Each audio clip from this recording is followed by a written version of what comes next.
warahmatullahi wabarakatuh. Perkenalkan, nama saya Nopi Nur Aridasanti. Di sini saya selaku moderator dari kelompok 4 akan memaparkan materi tentang teori organisasi klasik dan transisional. Baik, langsung saja di sini saya akan memperkenalkan anggota di kelompok 4. Yang pertama itu saya sendiri, Nopi Nur Aridasanti dari APS semester 4 Banjarmasin. Yang kedua ada Nur Handayani dari APS semester 4 Banjarmasin. Yang ketiga ada Muhammad Nur Ajimi dari APS semester 4 Banjarmasin. Yang keempat ada Hayatunida dari APS semester 4 Banjarbaru. Baik, kepada rekan-rekan kelompok 4 akan memaparkan materi tentang teori organisasi klasik dan transisional. Kepada para pemateri, dipersilahkan. Ya, langsung saja kita ke pembahasan pertama, yaitu teori klasik. Apa sih teori klasik? Teori klasik ialah teori yang mementingkan aspek struktur dan fungsi tinggi. Maka struktur tersebut harus stabil. Semakin stabil organisasi tersebut, maka semakin efisien. Sehingga struktur-struktur dan fungsi cenderung selalu tetap atau tidak berubah. Ada dua bentuk organisasi yang populer dalam teori ini. Yang pertama yaitu organisasi sosial, yang kedua organisasi formal. Yang pertama yaitu organisasi sosial. Apa sih organisasi sosial? Ya, organisasi sosial ialah perbedaan-perbedaan status sosial mengembangkan suatu hierarki dalam struktur sosial yang menempatkan figur-figur tertentu dalam posisi penting yang biasanya dipertahankan bahkan dikulturkan. Yang kedua yaitu organisasi formal. Apa sih organisasi formal itu? Ya, organisasi formal atau bisa disebut dengan birokrasi ialah struktur dibentuk secara hierarkis atau vertikal dengan sistem lini dan staf atau sistem garis komando dalam militer. Teori ini melihat organisasi sebagai organisasi atau sangat objektifis, di mana struktur dan kekuasaan yang stabil sangat penting dalam menghasilkan sesuatu. Hal-hal yang mengganggu kestabilan struktur dan fungsi organisasi tersebut akan direvisi seminimal mungkin atau bahkan dihilangkan.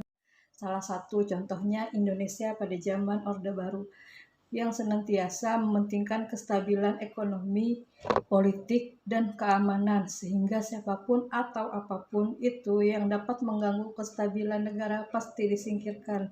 Pejabat-pejabat dan posisi-posisi yang strategis selalu ditentukan dari atas untuk menjaga kestabilan tersebut. Maka dari itu, organisasi-organisasi yang mengikuti teori klasik tersebut tidak bisa mengakomodir kreativitas dan dinamika karena organisasi tersebut mencari aman saja. Teori-teori transisional. Teori transisional dalam komunikasi organisasi mengacu pada teori-teori yang lahir di era transisi antara era teori manajemen ilmiah atau teori organisasi klasik ke era teori organisasi modern. Hal ini ditegaskan oleh Papa DKK 2007 dan Romli 2014 yang menyatakan bahwa teori-teori transisi dari teori organisasi klasik atau manajemen ilmiah yang menitikberatkan pada sistem dan perilaku yang lebih modern. Dalam artian, teori-teori transisional ini adalah pengembangan dari teori-teori sebelumnya dengan melebarkan kajiannya pada hal-hal yang berkaitan dengan penggunaan kekuasaan, psikologi kepatuhan, variabilitas perilaku setiap anggota organisasi, dan pentingnya peran komunikasi dalam organisasi. Teori transisional beranggapan bahwa kestabilan struktur dan fungsi ternyata tidak selalu membuat organisasi jadi efisien. Organisasi harus memberi perhatian penting pada aspek human relation. Untuk itu, iklim komunikasi harus baik. Semakin baik iklim komunikasinya, semakin efisien organisasi tersebut.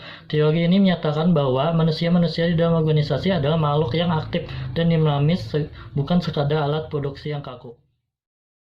Teori yang tepat yang mewakili teori transisional ini adalah teori-teori perilaku dan sistem. Teori kewenangan Bernard misalnya, yang menekankan pentingnya mengembangkan dan memelihara suatu sistem komunikasi. Begitu pula dengan teori hubungan manusiawi Mayo, yang menyatakan hubungan kelompok informal lebih penting dan kuat dalam menentukan moral dan produktivitas. Selanjutnya, teori fusi dari Bake dan Arkris, yang menyarankan personalisasi dan sosialisasi individu untuk menghasilkan fungsi kebutuhan serta keinginan karyawan dan organisasi. Sedangkan teori peniti penyambung lingkar menganggap organisasi sebagai sejumlah kelompok yang saling berhubungan dengan struktur yang cenderung horizontal. Demikian pula dengan teori sistem sosial Cass dan Kahn yang melihat organisasi sebagai suatu sistem yang menitik beratkan pada hubungan antara orang-orang yang saling berkomunikasi, menerima pesan-pesan, dan menyimpan informasi.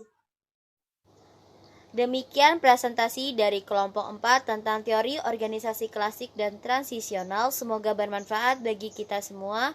Saya selaku moderator mewakili rekan-rekan saya dari kelompok 4. Memohon maaf jika ada kekurangan dan kesalahan selama presentasi ini, karena sesungguhnya kesempurnaan hanya milik Allah Subhanahu wa taala. Saya akhiri. Wassalamualaikum warahmatullahi wabarakatuh.